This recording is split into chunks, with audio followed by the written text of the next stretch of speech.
sciences. But I'm going to talk today about one of my major research areas that's been an emphasis for me for the last decade, and that's been this topic of data and how we experience and relate to it and interact with it. So some history. In my bio, you heard that I did my graduate work at Northwestern, and I see a lot of familiar faces from there. So that's really great to see everyone as part of that community there, being part of the UIC LSRI community. What led me to Northwestern was my undergraduate studies. I was interested in why mathy and sciencey stuff made sense to some people and didn't make sense to other people. And I thought new technologies were going to be a really interesting way to explore or support that. So that led me to Northwestern's Learning Sciences program. And I ended up involved in a lot of work related to science education specifically. I think most of you know that in the academy, there's a lot of work that you do to craft and establish an intellectual identity. And usually that's based on what are your main research topics? What is the thing that your expertise is developed in? And for me at that time in graduate work, that became representation or visual representation. So that can be thought of as diagrams, visualizations, drawings, graphs, etc. And so for my dissertation work, way back when, I looked at representations within science curriculum materials, as you can see up here, within textbooks, teachers' guides, and how representations were interpreted by students. So one of the statements that's been made before by AAAS is that, and this is actually following from the My Private Universe video series from Harvard, is that these elliptical drawings of the Earth's orbit lead students to think that the Earth's orbit is kind of funky and leads to misconceptions about the seasons. And I actually found it was a lot more nuanced than that. And then I also did work on looking at how representations were used and reused and reproduced within middle school science classrooms. So that was the basis of some of my first solo authored papers and me developing as my own sort of independent academic. What I'd found and what I'd hoped when I started pursuing this work was that I would see a lot of interesting sort of Latour style immutable mobiles data representation kind of work. But it turned out there was not much in the areas that I was looking. What has been documented by Wolf Michael Roth and colleagues is that to the extent that data representations appear in mainstream science classrooms and science materials, is they tend to be very sanitized and tidy. They take out a lot of the noise, so you can just see a lot of the core phenomena or curves or linear relationships. And they don't tend to have a lot of data points to them. It's just trying to convey like, this is the accepted principle or the accepted relationship. My observations in a lot of different science classrooms was that, and I think this is familiar to many people, lab activities were about verification rather than inquiry. They involved little work with data. So you might like fill out a table and put in like 6 data points in there and then just write your conclusion statement from that. And so there wasn't a lot of engagement with data representations, not a lot of graphs. Most of the representations were completing data tables. And since that time, NGSS has become sort of a guideline for science education and is increasingly being adopted or appropriated by various states and also from other nations too who follow the US's model. And if you're familiar with NGSS, it has 3 dimensions to it. One dimension is SEP, science and engineering practices. And one of those practices, number 4, is analyzing and interpreting data. And so with that, across all of these disciplinary core ideas, students are supposed to be involved in constructing, analyzing, and interpreting graphical displays of data and large data sets. They're supposed to use graphical displays, representations of large data sets, and apply concepts of statistics and probability, such as mean, median, mode, variability, to analyze and characterize data using digital tools when feasible.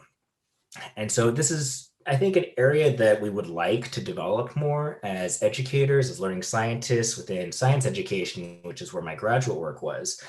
Um, I mentioned this sort of past time for graduate school because it coincided with um, my own personal encounters with data, and it was data within this athletic context because separate from being really interested in education and cognitive science and design, I'm a human being. I appreciate going to the gym, and I'm also a bit of a gadget nerd, which is not too surprising for people in our community.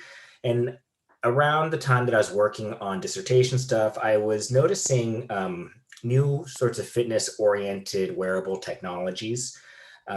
The main ones that were appearing at the time, and you might see folks at the gym, and I had received myself as a gift were these chest heart rate straps, which would detect electrical conductivity, and then they would transmit that to your watch. And so that was one of the earliest wearables, with Garmin and Polar being the main companies.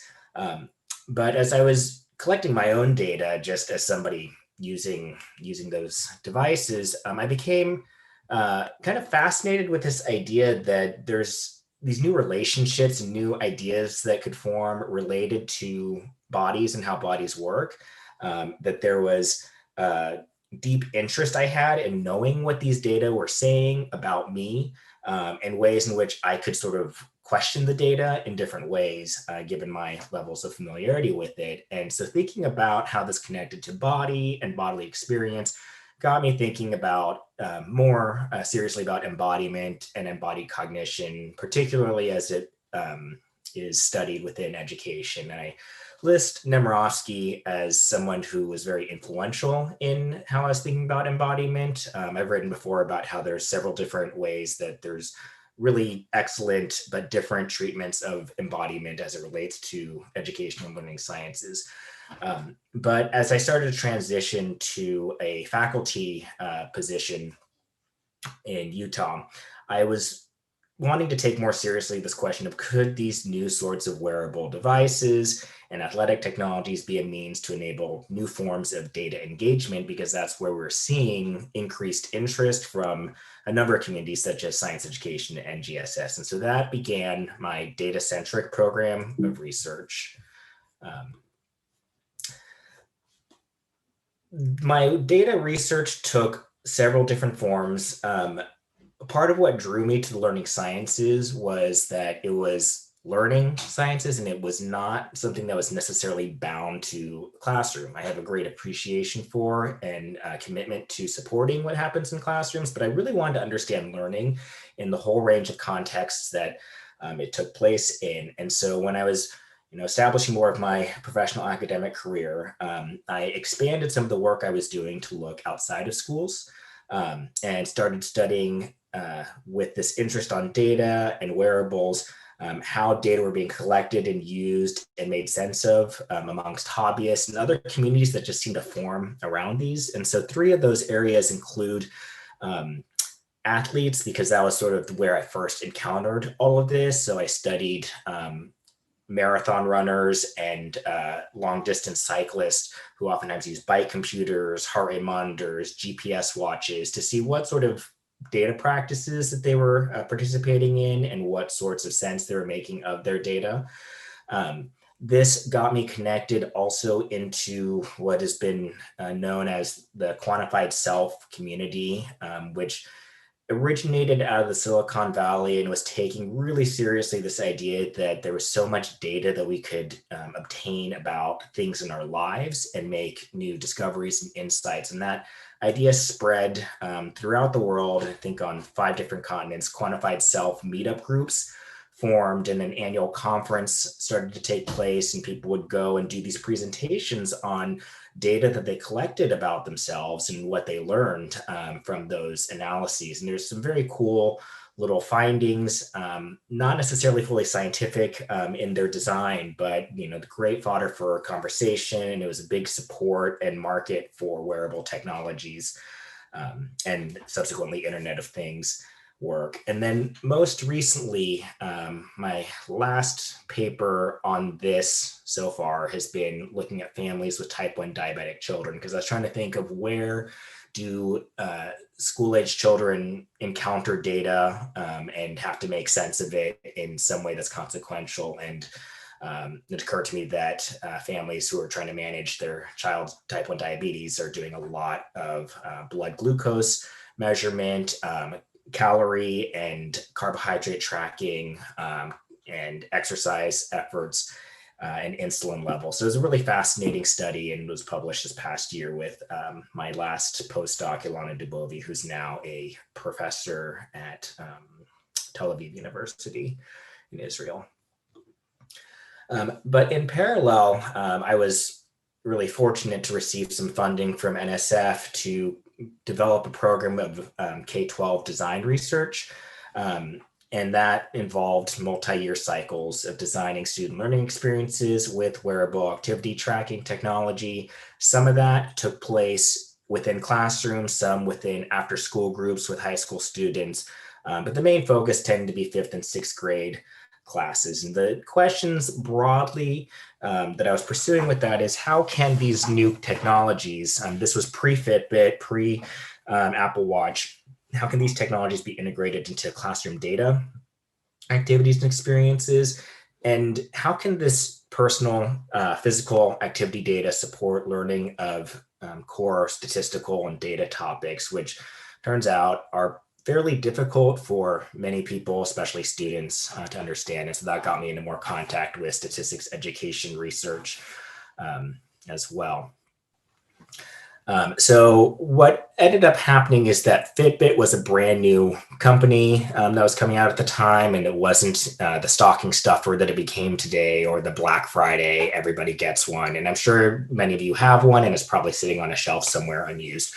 But some of you are using them, and that's great. I formed a relationship with Fitbit and started using some of their technologies early on. So this was pre-wristband days and early wristband days, and started to develop curricular units using wearable device data, primarily Fitbits, sometimes heart rate monitors, for over a period of about 4 years, 5 years. And what this involved, and I'm not going to go into the whole lengthy design, but by the time we finished our 4th iteration, it was about like a 4-week elementary statistics unit, but students would collect data continuously throughout the school day from their wearables that each student was provided with. They were involved in daily examination and discussion of student activity data. So we had what we called as the daily starters, where some students' data or the entire class's pooled data would be projected, and they would talk about what they're seeing in there, some hypotheses they had for what might change or how that could be manipulated, and so on. And that was to help get private strategies a public space, so that way other people could see ways of looking at and making sense of data together. The students in the unit would explore measures of center, distribution, and various forms of data representation. That would include canonical data representations like histograms and box plots. But a lot of this was following models that Rich Lair and Leona Schabel, Tony Petrosino, and others had developed in some of their early work in data modeling practices. And these units would always culminate in students' comparison investigations. By comparison, I mean they would take one condition and another condition and just try to see how those differed, and that sort of supported an easier analysis than some of the overly ambitious and very complex designs for student experiments. And one that I published on previously, and you can see on the bottom right here, was on twins. So one class actually had 2 pairs of twins. And so they decided to take one of the twins from within a pair, so like this girl, and the other twin. And I think actually both cases were, one was identical, one was fraternal. And so they put them through an obstacle course that they created on the school playground and measured their heart rate, and found that for the fraternal twins, actually I think for both sets of twins, that their heart rates differed through the activities. So that was a fun investigation. We pursued investigations of what the students were learning through these units over multiple years. When this first began, we did sort of ad hoc tests based on textbook materials and NAEP and other sorts of materials that we could find, and then also supplemented it with interview-based assessments. What we found is the written tests had the same performance as a controlled group of students, so the other fifth grade class in the school doing their traditional statistics unit. But on the interview tasks, when they were pressed a little bit on some of the details, we saw that they were doing better with the wearables-based unit. And this was robust enough that we were able to, we did the staggered design. And so when that other class got it, they seemed to get that boost also. But again, that was more time on task. I apologize that this portion of the slide is so jumbled. Rich Lehrer was kind enough at a few years into the project to share a statistical reasoning learning progressions assessment instrument that he had developed and validated with Mark Wilson.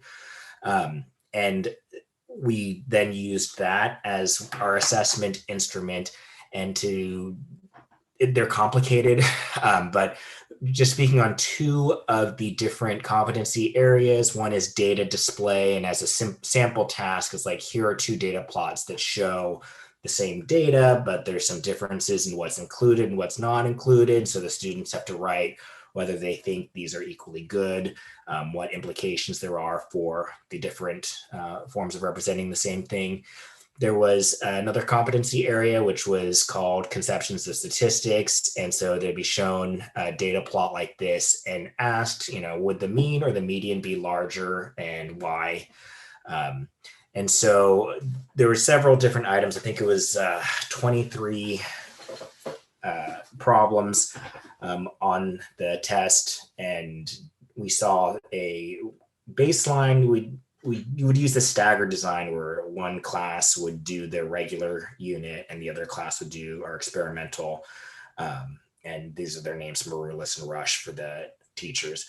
But with the experimental unit, we saw on the learning progressions instrument, greater performance at a P less than 0.05 significance on data display and conceptions and statistics. There's other competency areas. If you're interested, you can see the paper, but it just ends up with all these acronyms and such. So it was good. That we're happy. It was good. What I would like to focus on, though, from that work is some of the things that I feel like leveraged more, that these were data about the students themselves, and they were tied to physical activities that they had during the school day. So I'm going to show you three different mini cases that we've written up.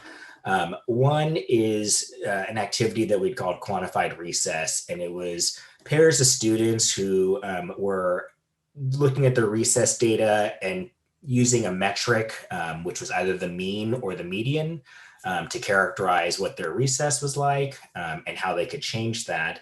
And in this particular pair, it was a student who was much more physically active at recess, another one who was not as much. And so all the students thought, if you want to raise numbers, just run nonstop for all of recess, but not all students could do that. And so the question came up as to, is it okay to take breaks?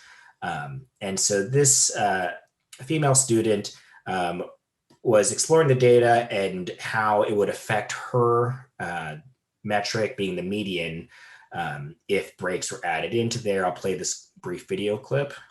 See, if you move around this one or this one, then it'll change my score. But except if you move this one, no matter what, it'll still. Oops, I'm sorry, that was a failure click. She finishes by saying, no matter what, it will still be the same. And the idea here is they're exploring outlier sensitivity. And if she didn't go, fully aggressively for a particular minute of recess, as long as it stayed above the line, it didn't affect her median, which also then applied to her if she just stopped and took a drink of water in the middle of recess. And so we saw from there, when she got that idea, she got really excited and shared it with several other students. And then they all started to think about their recess differently and how outliers affected means and medians. The next example is comparison and inference. So at this particular school, the informal rule was whoever got to the grassy play area first got to choose what activity it was. And so there was this kind of battle between the kids who wanted to play soccer and the kids who wanted to play football. And that's not even all the kids, because a lot of kids just didn't like those games and wanted to go do other stuff. But there was a bit of posturing where they'd say, oh, our sport's much cooler and our sport's much tougher. And so a group of students decided to investigate that using the data that they're collecting. The rationale was that, football and soccer are both such active sports. This is from the words of one of the students. When you come back in the room, everyone has red faces and heads to the drinking fountain. So, he was challenging the idea that had come up in a previous day's daily starter when the students were looking at data that football was superior to soccer, that you'd be more active in football. And so they obtained data in this mini study and looked at it through Tinkerplot's data visualization software. And this is the histogram of the number of steps taken per minute while playing soccer on top. This is steps per minute for all the students playing football on bottom. And this is what the mean for it was, which was 65.2 steps per minute for soccer and 65.6 steps per minute for football. And, in seeing this, his response was, it's really not much of a difference. I mean, it looks like a difference at first, but when you really look at it, it's not much of a difference. It looks like a step, but it's not even a step. And so I appreciate this because it's a practical look at the quantities. That yes, technically football has more steps per minute by this metric, but it's not much. And in this, it's not even a whole step's worth. And then this last example was students who were using, getting familiar with how to represent plots of classroom data. And so they did this activity where they were walking across the playground and figuring out how many steps it took them to get that. Of course, some students wanted to not do that activity. And so they would do strange things like bunny hop all the way across, or like start walking in very unstraight lines and sequences. But that ended up being a really positive thing. And the teacher later had said that she thought that was a big turning point in the class where something really clicked for everybody. And to illustrate what happened is that histogram-like representations in histograms, this is not technically a histogram, but it's kind of close to one, are difficult for students to understand that that's speaking to the density or the number of students falling within a bin, or number of quantities falling within a bin. But in this situation, the student comes up and is asked to explain what's going on in this histogram. And what I appreciate here, and you'll see, is that she's very articulate about knowing what different segments of this were. So I'll play this clip. But some people do different things. Like I know me and Sarah, we ran and then we like skipped, and other people did that and stuff. So then we got more steps clear back over here. Okay. So this is just like this part's more the majority of the steps. So it's more typical information. So what do you think affected the shape? You saw what was happening out there. What do you think affected that shape? I think some people were like right here, they're probably taking like really giant steps to get less. And then right here, they're probably just walking really slow back and forth. Okay. And then I think clear over here, like I think Hunter, when he was over here, I think he was taking like really tiny steps. I was pretty good. I got tiny steps on 159 with the right there. I keep going in circles. Oh, you were going like this. So in that section, if you saw, she was articulating that like kids taking giant steps when the plot came out here. This was the majority of students. The teacher described that as typical. And she said, that's just when they're walking back and forth. And then over here is when student H was just taking really tiny steps. So just getting a huge number of steps. And student H chimes in to say, actually, that was when I had 159 steps. And I was walking in circles, not just doing tiny steps. So he had a bit of pride in that he had this standout data point within the class, and could recall what it was he was doing specifically, and wanted to clear the air that he knew what he was doing and had to get those tiny steps. And so having this personal connection and familiarity with what the data were and what produced the data, I think is an interesting resource to tap in these activities with these wearables. So to summarize, and I'm thinking my my abstract, I said I was going to talk through 3 different projects or studies. I think we're demonstrating that wearable activity data does have potential for student usage in the context of designed activities and with supportive visualization technology. I think all of those things come into concert to leverage what it is that students are familiar with and they know and can recall. And there's various processes of examining and interpreting activity data that leverage students' embodied understandings, and those can support student reasoning on topics like outlier sensitivity, comparing data distributions, or reading and describing what is in a data distribution. As time has progressed and these devices have become more prominent and pervasive, there have been more and more, I think, very legitimate, persistent questions now with technologies like these about privacy, access, and cost benefit. But I wouldn't rule out that, in decades in the future, kids might be able to just grab data from their phone of their activity and, put it into a class thing if they wanted to. And so I think there's a model that we could look at for what learning opportunities, even if it's not a specific activity tracker. The next study I want to talk about is more recent. This is all work that I've done in the past year related to data and data education. And what I've been seeing a lot of, and perhaps it's because I now live in the Silicon Valley, is murmurs of data science education.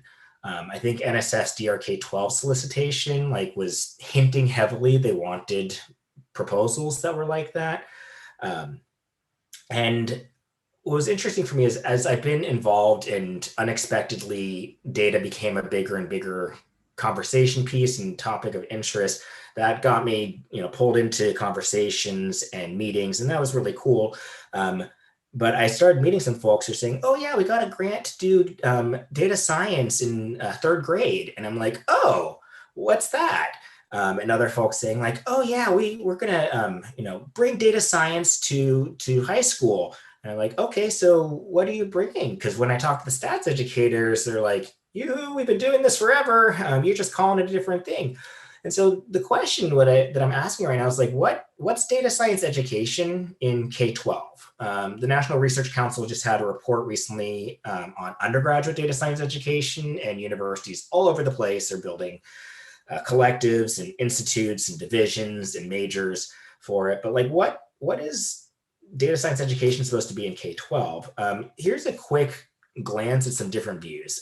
Public online course from WPI, it would involve learning R, it would involve business intelligence and data warehousing, data visualization, machine learning, principal components analysis, classification, and big data analytics. From Coursera, you could look at data science, and the fundamentals would involve Python and SQL. So I guess there's some back-end data and computing. And then one of the most circulated visualizations of what's data science is this Venn diagram from Drew Conway's blog, who is a data scientist for a big tech company.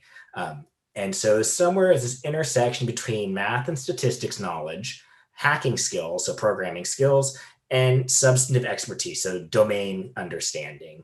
And different versions of this have come out, but somewhere in the middle is data science. But if you don't have some of the stuff, you could be in the danger zone, and then how other different aspects circulate. But it's unclear, I think, now when we talk about data science in K-12, are we saying kids are going to learn machine learning? Are they going to do more programming? So is this part of CS? And to get a better handle on this, there have been 2 NSF-funded curricula that have been disseminated and used in schools around the country. One is Introduction to Data Science IDS, led by Rob Gould at UCLA. And the other is Bootstrap Data Science, which is led by Sriram Krishnamurthy and Emmanuel Schanzer, affiliated with Brown University. So content analysis, I want to know, okay, for the folks who get to have sort of an official statement that they are data science, secondary school curricula, what do they consider to be data science? So IDS is a year-long curriculum for high school. It's used in LA Unified School District and has gotten a lot of press in the news, LA Times and such. It requires Algebra 1 as a prerequisite. The curriculum materials include 403 pages, which consist of 78 lessons, 31 lab activities, 9 practica, and 2 projects. So it really is meant for a whole year of high school. And you can see this is what the lesson plans look like for the teachers, articulating materials, objectives, sequences of activities, homework, and such. In IDS, the students use RStudio, a very specific installation using preloaded packages that have been developed for this project. So they are learning R and how to manipulate data within R. And some unique features of IDS is that it stresses the data cycle, which is adapted from the Statistics Education GAZE report, which is recommendations for what K-12 statistics education should look like. And they include this model called participatory sensing, which is generally the idea that students go out with mobile devices and collect data and bring it back into the classroom. So they are all pooling their data together. And so mobile devices are a part of the curriculum. And when they did it initially, they would provide devices to all the students. Now the students can just install on their own mobile phones. Now, Bootstrap, the other curriculum, is a partial year unit. It is web-based in how it's presented. So you can just go to bootstrapworld.org and go to check out all the different Bootstrap curricula. There's one for algebra, one for physics. I think most recently they're even doing one for history. There's 23 lessons and 54 activities. So this is much shorter than IDS. And the way that Bootstrap positions it, they want it to be an option for high schools and for middle schools. So there's going to be some differences clearly because of length and duration and such. But for me, I'm trying to understand, what do they have in common? Like, what do they kind of agree is part of their data science instructional and learning objectives?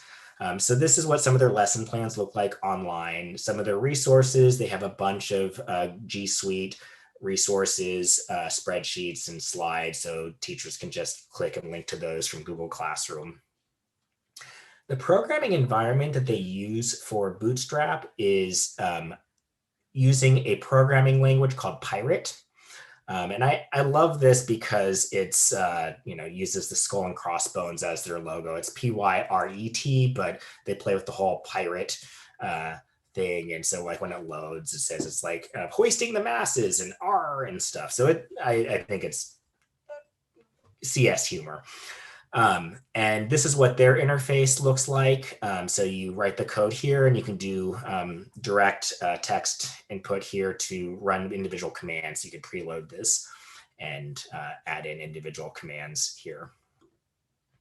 Unique features in Bootstrap is emphasis on what they call the design recipe. And this is a way of writing functions or writing code where you need to specify the domain and the range. So what is the input into the function and what is it going to put out there, and a common sense description of what it is, and then test cases that you need to run with those if the code is running correctly. And so they stress this over and over again, which is not super surprising since Sriram Krishnamurthy wrote a book on programming languages and what's the best way to write programming languages. So I think that's his influence coming across. But what's the common content? What do they agree is data science for upper K-12? One topic for sure is the nature of data. So the idea that data is everywhere, is a part of our lives now. And that data, there's 2 major types to think about: categorical and quantitative or numerical data. They both stress the data cycle of posing a question and collecting data, and then investigating the data and then communicating the results. Describing data, so measures the center, mean, median, mode. Variability, so standard deviation, range. Data shape, so seeing like normal like distributions and skewed distributions, and correlation.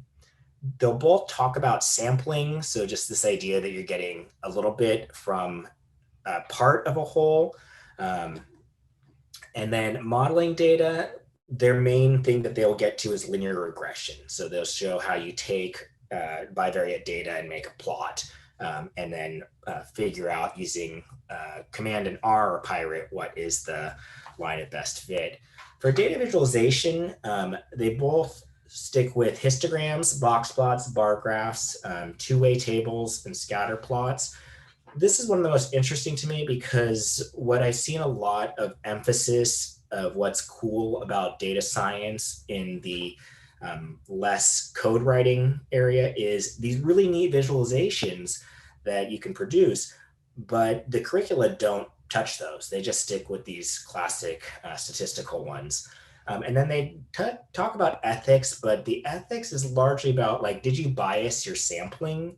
And so that's where bias comes in. So you're not seeing things like Sophia Noble's critiques or about weapons of math destruction.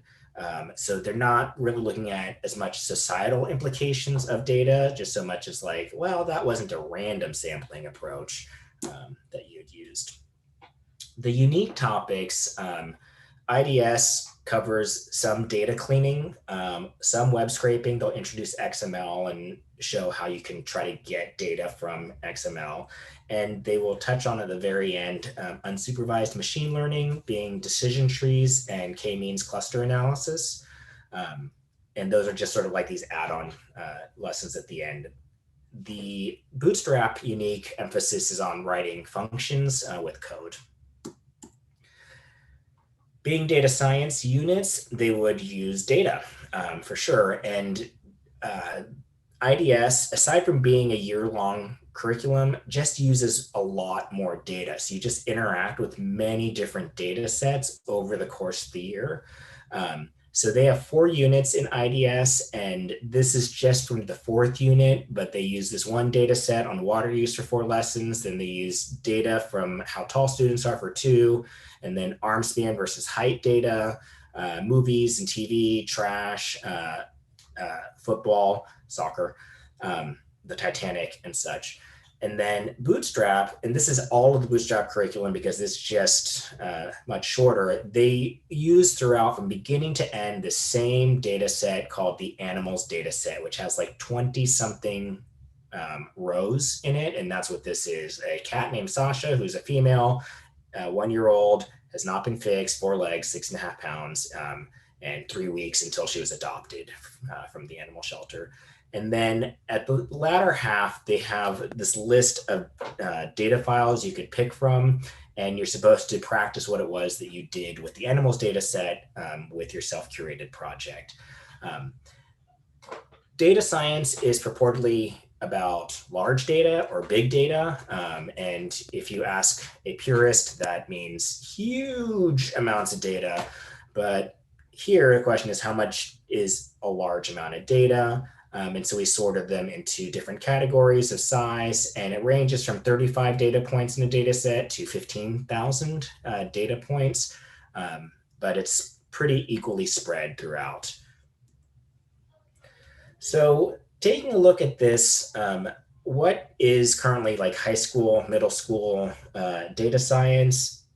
You could look at it and say it's statistics, but you take away hypothesis testing, you take away probability, you don't really go into canonical distributions like binomial distribution and such.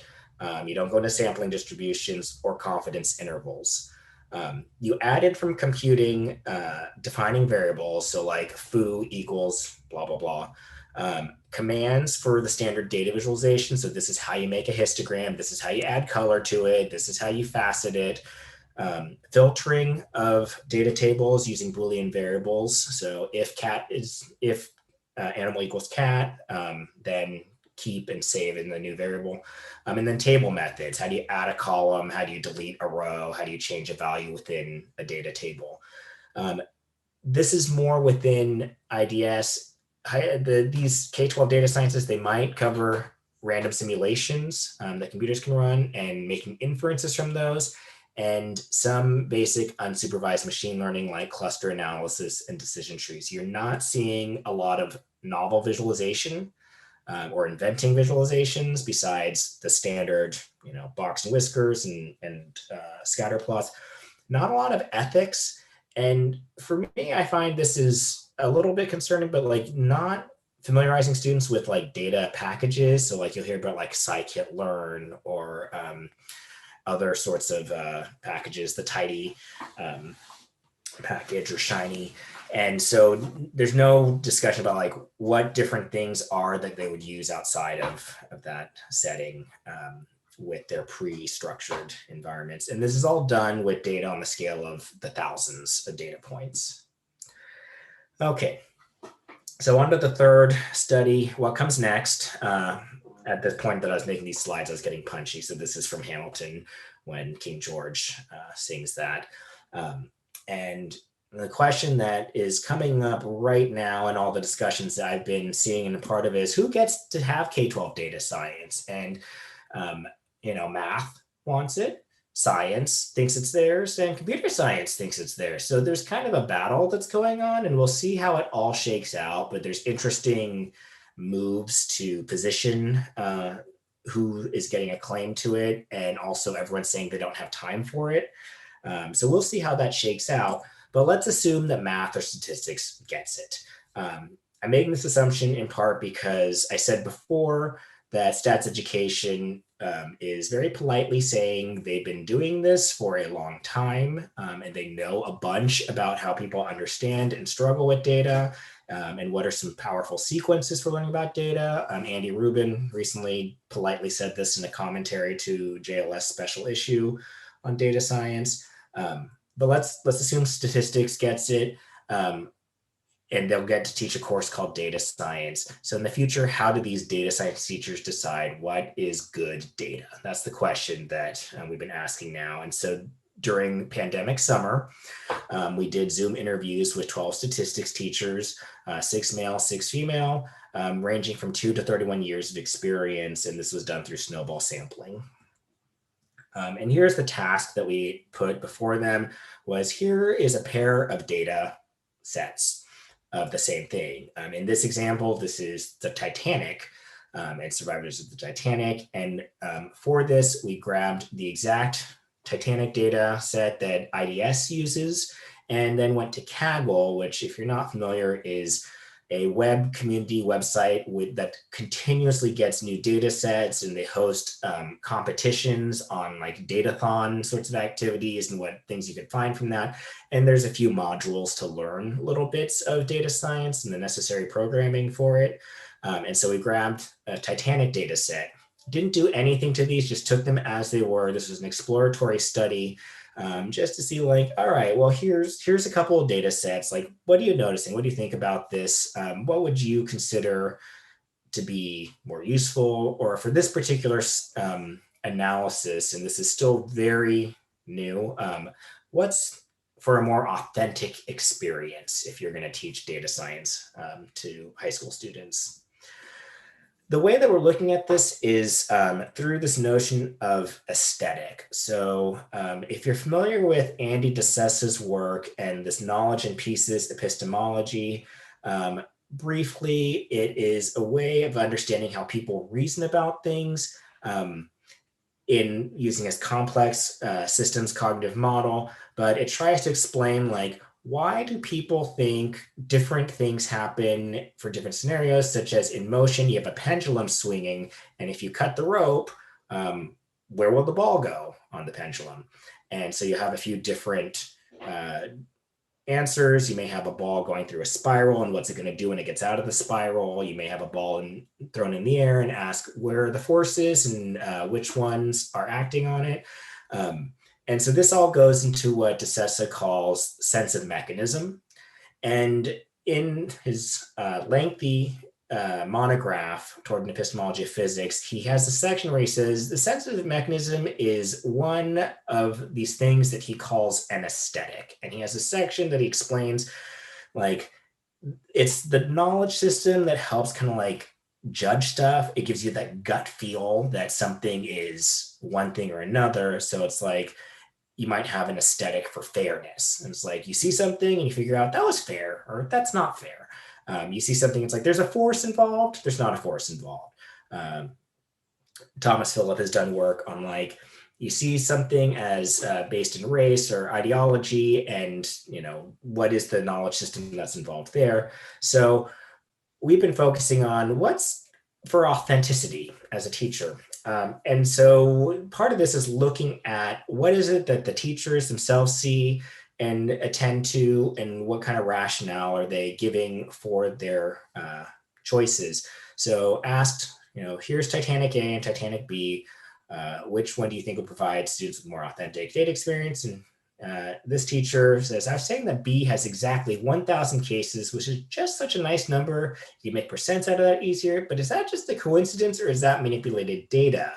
Whereas A seems a little bit more raw. A has 891 cases. I guess B seems a little more cleaned up. So I guess if we're talking about the word authentic, I guess A. What we've been seeing in a number of teachers is that this very tidy number of 1,000, even though it's larger, is a little bit off-putting because they feel like it's been doctored or tidied in some way, even though, you could just pick n of 1,000 random scoop from there. There's a few other things where they get suspicious about data set A, which is like, oh, it's alphabetized.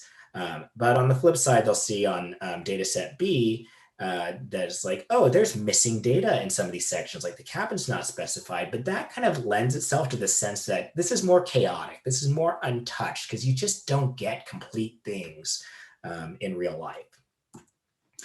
Another aesthetic judgment for authenticity is that it's the one that will involve more work. And so this is using a different pair of data. One's from IDS, one's from Bootstrap, and it's about movies and movie revenue. The one on the right is from IDS, left is from Bootstrap, but you can see here's the name of the movie and how much money, what year it came out. And so that information is also here, but they also have like how many faces are on the movie poster, how many reviews. I think this is from IMDb. So Dawn looked at this and said, I would choose movies B because it has data that's not necessarily necessary, which I think that's how you're going to get data. Otherwise, they're doing the work for you. And he goes into this long thing using this analogy of getting data from a school district. And it's like, you only want this, but they give you all this other stuff. And so the authentic thing is you have to find the stuff you want from what they give you. So it's additional work that one must do. Roscoe also chose B, mainly for the volume of data in it, the number of cases, and the fact that it has quite a few attributes, and you have to puzzle down which ones are the ones you want to look at. And so authentic data experience is not getting exactly what you want, but having to find what you want given the data. And then the last judgment that we've recently been discussing, identifying, is authenticity involves computing. One teacher here said, oh, I guess as I teach computer science, I like the zeros and ones because it lets me have a conversation about bits and binary. A lot of teachers attended to the zeros and ones and how computing amenable it would be because that's binary. It's already giving a truth statement or a false statement in there, but they did expect students would get a little bit confused as to what those meant. For this teacher, Ramsey said, movies A is sort of light on the number of cases. Movies A had 100 cases. Movies B had almost 5,000. If I was just doing a statistics class, I could imagine in a statistics class, you might not do as much programming and you're not using it to try to train some model. So it may be more appropriate to have fewer things there. So using A would be fine because that would be normal for statistics and that's less confusing. And you can actually just scan through and see what the issues are. But when you have 5,000 and he goes into this thing here, it's like, you might, the students might go through and look at all 5,000 data points, but they would really do that for 100. And picking B, which is where he ultimately lands, is because you need computing to get through it. Most people just will not manually work with 5,000 data points. And so computing is one of the ways in which this would provide a more authentic experience. So thinking in the future, we're exploring this notion of data aesthetics, and this was an authenticity aesthetic, but there is also, we expect, and we've asked questions about a pedagogical aesthetic. Um, but why should we care about these things? Why do we care that teachers might use or rely on aesthetics? Well, how would we want teachers and curriculum designers to judge data sets? If you're given a data set as part of a curriculum for them to see like, oh, this is good, or they give you a choice of a few different data sets to use with your class, which one would they pick and what is attractive to them pedagogically? What features do teachers consider as pedagogically useful? Also thinking about data sets that are widely available online. In Silicon Valley, you'll hear people say, oh, you can just get data on anything. And so it's so easy to work with data, but the data are really hard to work with. So I don't know if we've thought much about the pedagogical needs for these found data that are online.